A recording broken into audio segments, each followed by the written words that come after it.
Well, hello there, everyone. Today is Thursday, July the 7th, year 2022, and it's evening, early evening. I usually make my videos earlier in the day, but another busy day. And I've been thinking more about the country of Panama. And first of all, I'm not a financial advisor, attorney, or CPA. I'm just mazske. I share my thoughts, experiences, things I'm thinking, things I might want to do, memories from the past, etc., etc., etc. And maybe one day all of you can be like me, approaching being a multimillionaire. Anyway, with that being said, I have been thinking more about the country of Panama. I've been looking at various real estate sites, watching videos on Panama, etc., etc., etc. I don't know what it is. I'm trying to figure out exactly what it is that I love so much about that country.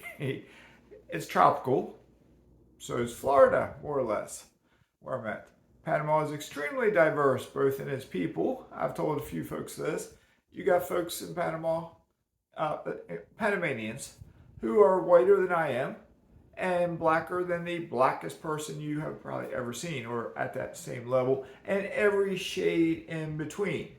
There's a large Asian population there. There's foreigners from a variety of countries that are there. You have the Panama Canal, which has brought in a lot of people. It brought in a lot of Chinese worked on it back 100 years ago. The French worked on it. The Spanish have been in Panama back in the day. And it's the melting pot of the world, basically. Okay? So you get all kinds of people there. Panama City's big. It's large, 1.6 or 1.8 million people. It can be extremely congested, but on the other side, every big city is congested. Okay, the country itself is mountainous, but there's beaches. Okay, you can be on the beach and be in the mountains in just a short drive. You can go in various places where the temperature will drop, and it might range between 55 degrees and 75 degrees. You might be in Panama City where every day it's 88 to 92 to 93 degrees every single day of the year. You basically have two seasons, rainy season and dry season. When it's rainy season, it'll rain every day almost. And when it's dry season, the grass in the jungle will turn brown. That's how dry it gets. When I was stationed there in the late 80s, early 90s, around the military bases, at least where I was, they would burn back the jungle growth during dry season. I guess so it would not have the potential of catching on fire and then spreading. They would burn a controlled burn to burn it back away from the base perimeter fence. That sort of thing. Okay. So anyway, I love the country of Panama. I'm trying to remember exactly what I spoke about in the other video. Can't remember if I mentioned health insurance or not. I know I've never had health insurance in Panama per se. I was in the military station there. I did go to a civilian eye doctor one time in Panama City because I wore contact lenses, and the military didn't provide contact lenses back then, so I went to a Panamanian doctor, and I always remember this because I rode my motorcycle there, and it rained, and I did not have rain gear. I went my first year or so without having rain gear. So multiple times, I got drenched.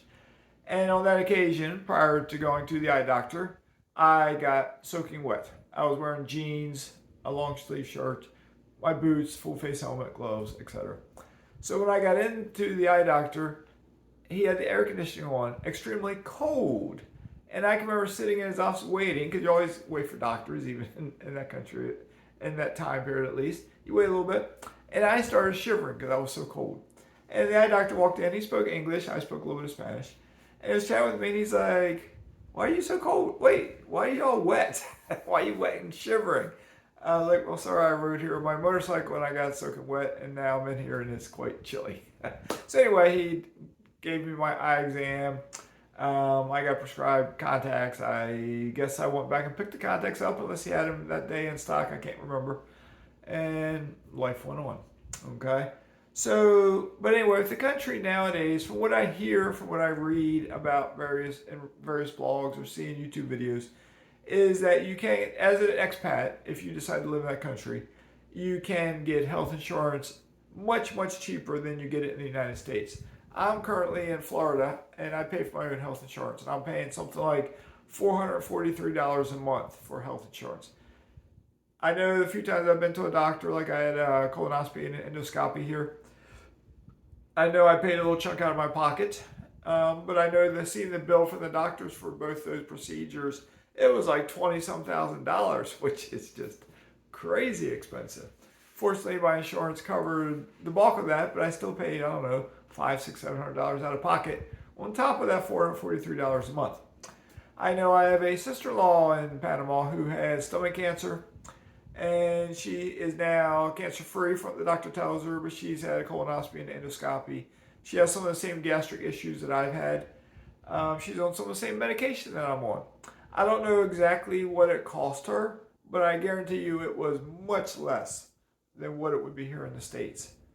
All right, and she's retired, and she, I believe, has some sort of health care through the government, I believe, maybe like Social Security, but in Panama, whatever they call it there, I'm not sure.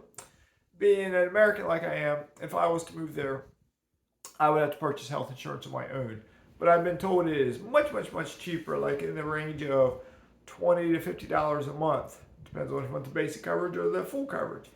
When you go to the doctor, I've been told a doctor visit might be $2.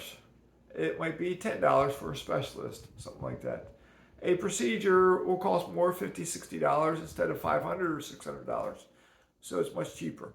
A lot of their doctors, depends on what type of doctor it is, may have gone to school in the United States to be trained, like a lot of doctors around the world, and then they go back to their home country to practice. Excuse me. So anyway, that's just, I can't remember if I talked on that in my last video or not. If I can get that one American I know to appear on my channel, we'll ask him about it, because he was older when he lived there, and I assume he had some sort of health insurance or something. I've messaged both those individuals I referenced, and neither one has replied to me yet that they're willing to come on my channel, so hopefully they will. But with that being said, like I said, I've looked at a variety of different real estate online that's for sale in Panama, just get better ideas of it. I've watched a variety of videos on YouTube from the country of Panama, just to see what folks are saying. And I'll say this again, I think I said this the other day. If you read blogs, if you watch YouTube on Panama or any other country out there, take it all with a grain of salt. Because for a lot of what I read and the videos I watch, they are only talking on the positives, and they're embellishing them perhaps. They'll show pictures of the beauty, the natural beauty. Panama is a beautiful country. It does have natural beauty. But they don't show you places where maybe Panamanians use the side of the road as a dump or something like that. They don't show you that. Or they don't show you some of the other stuff. They only show you the good, and they make it look even better. So keep that in mind, because I know with Panama in particular, because I follow that country more than I follow other countries, with expats, Americans in particular, there's always a percentage that will move there, and in a year or two or three, they move back to the States. They all have a variety of reasons. Okay, I don't know these people, so I don't know what their reasons are. I imagine, I'm guessing with some of them, they could not adjust to the culture. It is a cultural difference. Maybe they didn't know how to speak Spanish, and they're older. And when you're older, it's harder for your brain to absorb a new language. It's not impossible, but it's harder. I started learning Spanish when I was like 19, 20 years old. My brain absorbed it better. What I absorbed then, I retained now. I took Spanish classes again. That was one of the first classes I took at Panama Canal College when I was going to college in Panama. That's where I started going. I might have mentioned that. I started going to college at a DOD-sponsored 2-year community college in Panama. It was not on a base. It was in Panama City. I'd ride my motorcycle there across the Bridge of Americas and go to school 2 days a week, 4 days a week after work. And Spanish and a basic psychology class were the first 2 classes I took. And I remember that Spanish class, on the first day, at the end of the day, the teacher went around the room and said, all right, all of you just tell me one English word that you want to know what the Spanish word is. I had my motorcycle helmet sitting on the floor, and I was like, a helmet. And she said, un casco. So, yo pongo un casco en mi cabeza. Put a helmet on my head. Okay. So anyway, that was my introduction to Spanish. I still remember, I may have said this, I was walking on the sidewalk.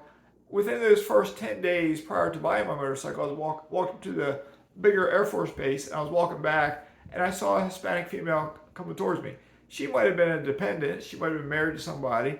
She might have been in the military, just a Hispanic. She might have been a local Panamanian walking down the sidewalk. And I remember as I approached her, I said, "Hola." And she said, "Hola" back.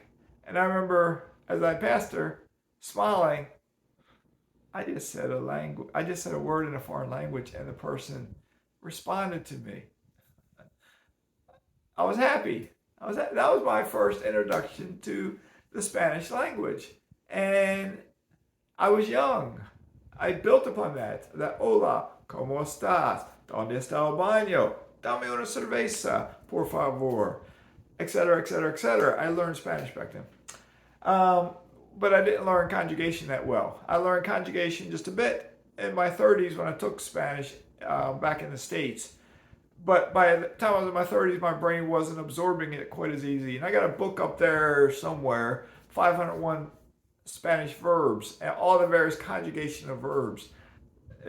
To me, it's complicated. To me, it's harder than English, but most folks will tell you English is one of the hardest languages to learn. So anyway, I digress. So with Panama, I'm debating, do I want to live in that country full time? That's what I've been thinking about. Do I want to live there full time? I talked to the missus about it on the phone today. The missus, her thoughts are, she's from that country. She's still there.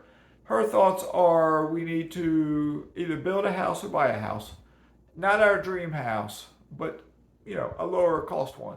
Maybe $100,000, $150,000 if we buy one. And that way, when we travel there, we have a place to stay. We don't have to impose on family or pay for an Airbnb or stay in hotels. We have a place to stay. And by doing that, we might stay an extended time period. Like maybe we stay a month, 6 weeks, 2 months, 3 months. Stay longer and explore the country better than we have. She has traveled around the country more so than me. She grew up there. She's been up to Costa Rica, whatever. She's been to Boquete, Chiriquí, Pedasí, Anton, Agua Dulce, a whole bunch of different places. Panama. She left the farm where she grew up at when she was 18 and moved to Panama City. So she's been in the big city. She lived in various neighborhoods in that city. So she's been around the country more than I have. But as adults, once we left there, we've basically gone back to visit family. We saw sights. We went to the beach. We've been to various beaches. We went to Ancon Hill. It's in Panama City. It's a big hill where they got like a park up there. We've been to Panama Viejo, Casco Viejo, whatever it's called, Casco Panama, whatever it's called. Renovated places, different places there. We've been to restaurants, etc., etc., etc. We've been back multiple times. Every time I go back, it's like, I wish I could stay longer. And I can't put my finger on exactly what it is I like. Because I'll complain sometimes, too many roosters, too many dogs, traffic's too aggressive. But with the traffic in Panama City, I like driving in that traffic sometimes. I like getting aggressive. I'm a retired cop. I like that kind of driving. I enjoy it. I don't enjoy the bumpy roads as you go up into the countryside. I had a rental car. I don't want to pop a tire or blow a shock out or something. There are bumpy roads at times. Other times they're smooth. Depends where you're at. It does rain a lot there. I might have mentioned this. Taxes are low. They don't tax income. They don't have sales tax. But they do tax property, but it's lower than the United States as far as I know. If you have a pension, I think I mentioned this the other day, you can get a variety of benefits that are deductions, prices off, 50% off, 30% off, 10% off, a variety of things from sporting events, movies, restaurants.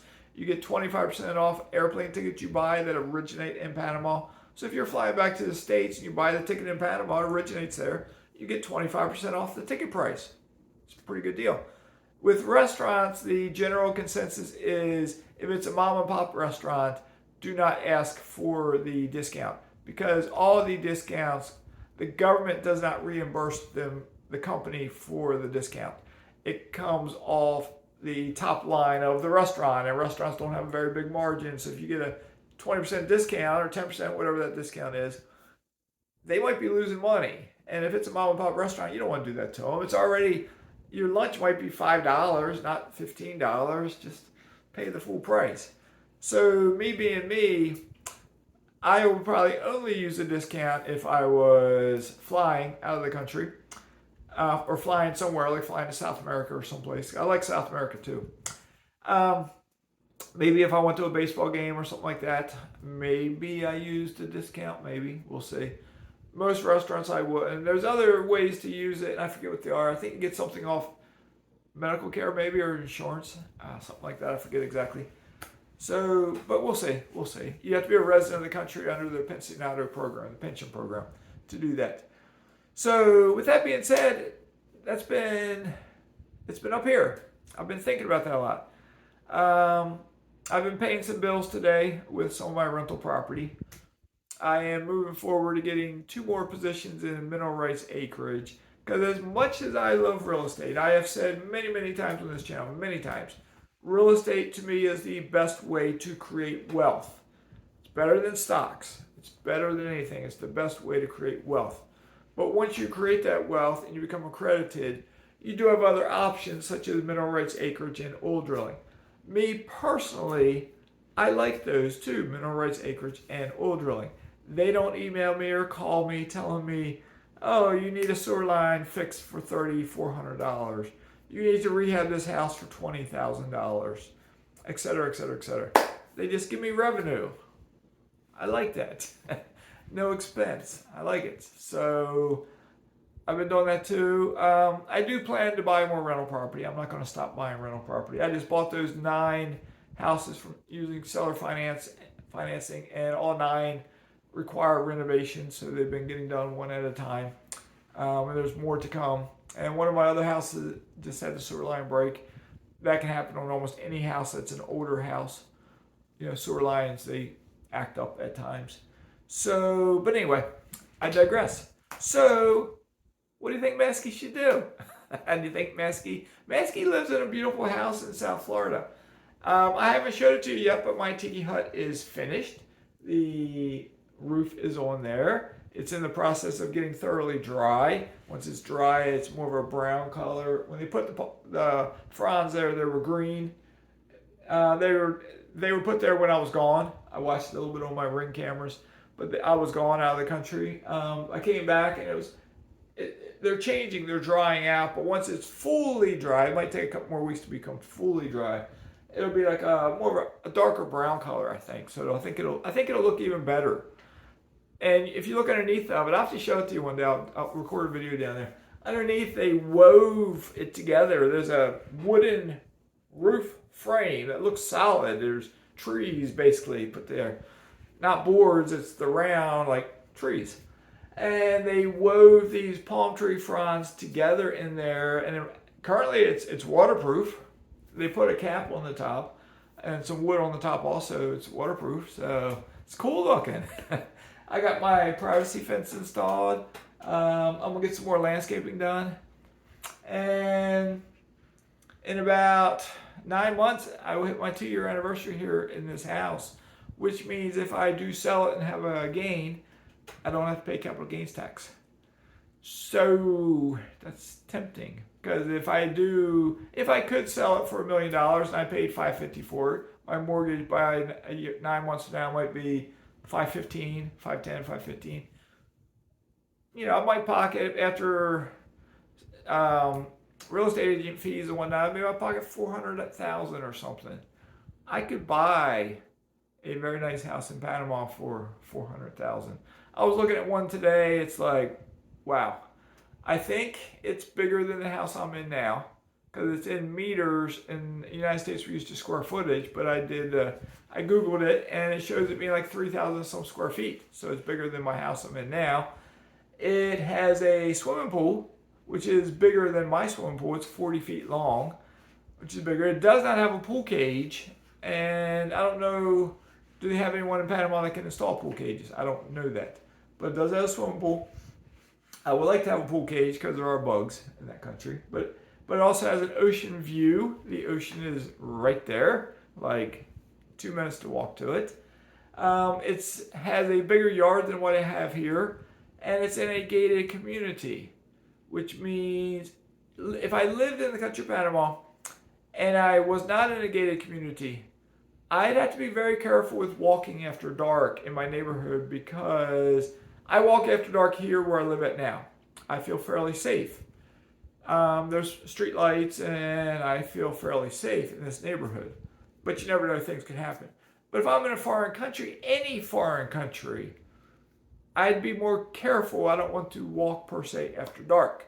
But if I'm in a gated community that's a little higher dollar to buy in there and it's fenced in and there's a homeowners association, which means it takes more money to live there, I'd feel safer if I did decide to walk after dark. But hopefully as I get older, I will stop walking after dark and walk in the daytime only. Maybe early in the morning, since I have a tendency to get up early in the morning. So we'll see. All right, so this video is getting long, so let me know what you think. How would you like it if Mazske started recording videos 100% from outside the country, not just occasionally outside the country, but always being outside the country? And it could be interesting. So if you got any questions about Panama, let me know. Put them in the comments below. If you got a topic you want me to talk on, let me know. Put it in the comments below. If you want me to talk on real estate, oil drilling, mineral rights acreage, crypto, stock investing, living frugal, traveling for free, my trip to Panama, free airplane tickets, free rental car, 2 free nights in a Hilton, 4 or 5 free nights in an Airbnb, whatever it was, 4 or 5 nights. I'm going to California next month. Free airplane tickets, free hotel rooms, my entire trip. I'm going to Oklahoma sometime later in the summer. Free airplane tickets, free lodging. That's a conference, a mineral rights acreage conference. So lodging's free, food's free. But I'll get free airplane tickets there. So credit card points, they're fascinating. It's great. Use them if you can and use responsibly. Drink responsibly. Use your credit cards responsibly. Okay? All right, good enough. The Orioles are on TV. They were winning when I came in here, so I got to get back out there, get this video uploaded while I watch the game. Y'all stay safe in all you do. Make sure you like the video. Make sure you comment, and feel free to ask questions if you have any. Okay? Cool. All right, Mazske is signing out.